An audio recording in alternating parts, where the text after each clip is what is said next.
नमस्कार, लोक वार्ता न्यूज में आपका स्वागत है। मैं हूं प्रभात कुमार।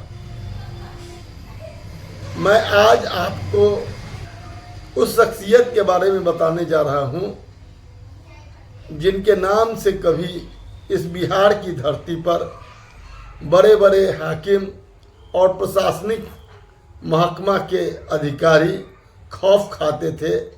एक उनका जलवा था और मुख्यमंत्री नीतीश कुमार के बाद बिहार के सबसे बड़े चेहरा के रूप में वे जाने जाते थे और उनकी काफ़ी चर्चा पूरे बिहार में होती थी। एक साल पहले वह केंद्रीय मंत्री भी थे नरेंद्र मोदी सरकार में, इस्पात मंत्रालय का काम संभालते थे। लेकिन राज्यसभा में तीसरी बार मुख्यमंत्री नीतीश कुमार के नहीं भेजे जाने के कारण वो मंत्री पद से अपना कार्यकाल खत्म होने के बाद इस्तीफा देने के लिए विवश हो गए और आजकल वो भारतीय जनता पार्टी में है। लेकिन भारतीय जनता पार्टी में अब उन्हें अवसर की तलाश है। लगातार वह वेट एंड वॉच की स्थिति में चल रहे हैं। वह आज मुजफ्फरपुर के सरैया और वैशाली से सटे सरैया के एक आमंत्रण विवाह भवन में भाजपा के संवाद कार्यक्रम में आए थे। लेकिन जो उनका जो जलवा पहले था और आज की स्थिति जो दिखी, उसको देखकर कुछ ऐसा ही लगा कि जैसे राम जी को समय ने नहीं छोड़ा, वैसे यह वर्तमान समय भी रामचंद्र प्रसाद सिंह के साथ कुछ वैसा ही चल रहा है। और जिस तरह से वो जनता दल यूनाइटेड के राष्ट्रीय अध्यक्ष थे, मुख्यमंत्री के निर्देश पर बिहार का सारा कामकाज, पार्टी का सारा कामकाज संभालते थे। लेकिन भारतीय जनता पार्टी में जाने के बाद से भारतीय जनता पार्टी ने जिस तरह से उन्हें इस्तेमाल किया और आज जिस स्थिति में वह हैं, उसे देखकर ऐसा ही लगता है कि भारतीय जनता पार्टी पिछड़े नेताओं के साथ कुछ ऐसा ही व्यवहार करती है और कहीं न कहीं उनके घुटन और दर्द से ये साफ साफ दिख रहा था। और जिस तरह की स्थिति आज बिहार की राजनीति में है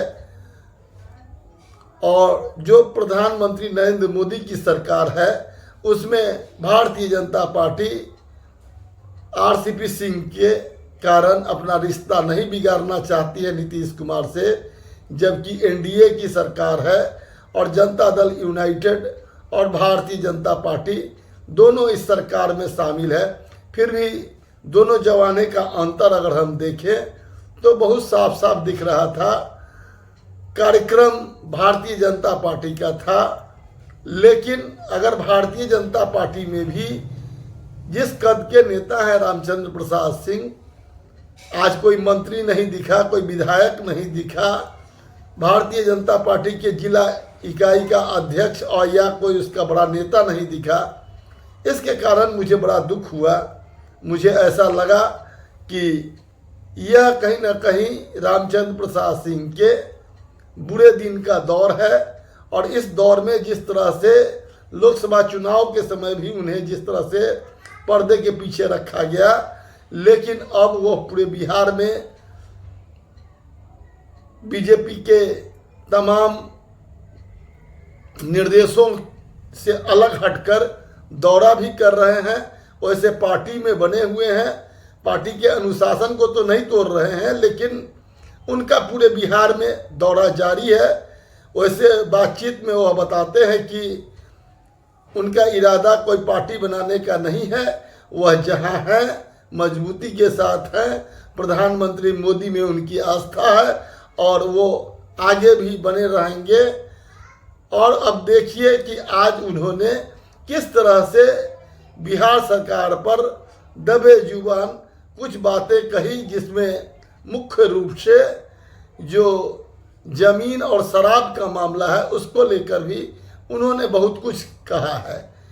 जिस तरह से कर्मचारियों की धांधली है, राजस्व विभाग में धांधली है, उस पर भी उन्होंने अपने भाषण के क्रम में सरकार पर निशाना साधा और कहा कि इस व्यवस्था को बदला जा सकता है, इसमें परिवर्तन संभव है। और उसी तरह से उन्होंने शराब को लेकर भी यह कहा कि जिस तरह से पुलिस को शराब की चौकीदारी में लगा दिया गया, उसके कारण बिहार का लॉ एंड ऑर्डर खराब हुआ है। आगे देखिए कि नीतीश कुमार की सरकार और प्रधानमंत्री मोदी के बारे में पत्रकारों से बातचीत और अपने भाषण में क्या क्या कहते हैं। कर्मचारी की ड्यूटी लगाइए कि हर एक घर में जाइए और उनको निवास प्रमाण पत्र थमा दिया। आप क्या नहीं जाएगा वो ब्लॉक में लाना, क्योंकि ब्लॉक में जाएगा तो आपका कर्मचारी मिलेंगे नहीं, पैसा अलग से लेगा और टहलाएगा। और ये कर दीजिए कि भाई टाइम टेबल दीजिए कि 1 महीना 2 महीना 3 महीना में अगर पूरे गांव को नहीं मिला तो जो संबंधित कर्मचारी है उस पर सीधे कार्रवाई। हमारे लोगों के आपके अंचल में नहीं जाना है जी, अंचल को हमारे दरवाजे पर आकर के हमको सर्टिफिकेट देना है। काहे नहीं देगा भाई? उसको तनख्वाह मिलती है। कौन कर्मचारी है जिसको 50,000 से कम तनख्वाह मिलती है? किस काम के लिए मिलती है? ये जिम्मेवारी देनी पड़ेगी श्रीमान जी। निवास प्रमाण पत्र, जाति तो बदलती नहीं, जाति प्रमाण पत्र थमा दीजिए उसे। आय प्रमाण पत्र में एक समस्या आई, क्योंकि आय प्रमाण पत्र बदल सकता। अगर कोई नौकरी नहीं करता था, नौकरी करने लगा तो अगले साल उसका आय खपत, लेकिन वो जाकर उसके घर में दे दीजिए। किसी के पास 4 बीघा जमीन था, पता चला 2 बीघा बेच दिया, फर्क पड़ेगा। कोई खेती करता था, दुकान करने लगा, आमदनी में बदलाव आएगा, लेकिन रहता तो वही है। आपकी जिम्मेवारी है कि आप गांव में जाइए, उसको सर्टिफिकेट दे दीजिए। आपने व्यवस्था भी क्या करा रखी है? ब्लॉक में दफ्तर खोल रखा है, यहां आओ, यहां नहीं आएगा। आप पंचायत में बनाए, पंचायत सरकार बनाए कि नहीं बनाए? काहे के लिए बनाए? इसी काम के लिए ना। तो घर घर जब आप जातीय जनगणना करा सकते हैं जी, तो घर घर क्या सर्टिफिकेट नहीं बन सकता है क्या? और अगर ये तीनों चारों सर्टिफिकेट सब गांव में लोगों को मिल जाएगा तो ब्लॉक और अंचल में कितना आदमी जाएगा बता दीजिए हमरा जरा।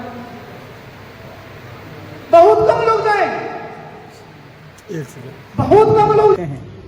सबके सामने रखा जाए, और मुझे बहुत अच्छा लगा कि इस इलाके के काफ़ी लोग यहाँ आए और मैंने अपनी बातों को रखा, और निश्चित रूप से वो लोग इसको सुने हैं तो आगे इसका प्रचार भी करेंगे।